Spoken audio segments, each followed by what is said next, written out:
Le schéma Kinner, c'est facile, le schéma Kinner est un type de schéma narratif, c'est-à-dire de construction du récit. Il permet de comprendre comment un récit se déroule.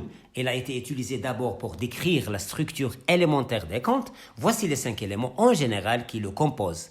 La première étape est la situation initiale qui répond aux questions qui, quoi, où, quand. Ainsi, on découvre les personnages qui, le contexte quoi, le lieu où, le moment quand.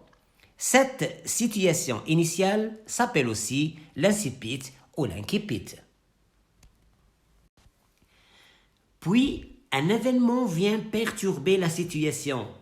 On appelle aussi l'élément perturbateur déclencheur. C'est la deuxième étape d'un récit.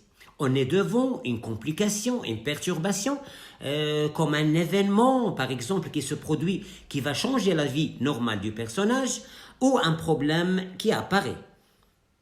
Et de ce fait, les personnages vont réagir et entrent en action.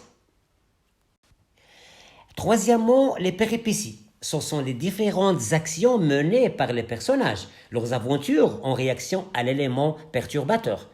L'ensemble des péripéties s'appelle le déroulement.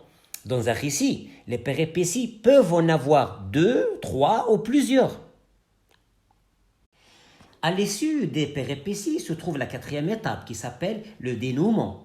Donc le personnage parvient à trouver une solution. Le dénouement, c'est savoir comment se termine cette histoire.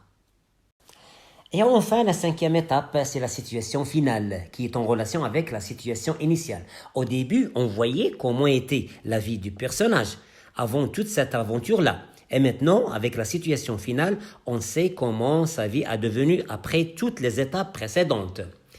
La situation finale indique comment les aventures ont changé la vie des personnages, en bien ou en mal. Parfois, dans certaines histoires, la situation finale se présente une semaine plus tard, un an plus tard. La situation initiale s'appelle l'incipit et la situation finale s'appelle l'excipit.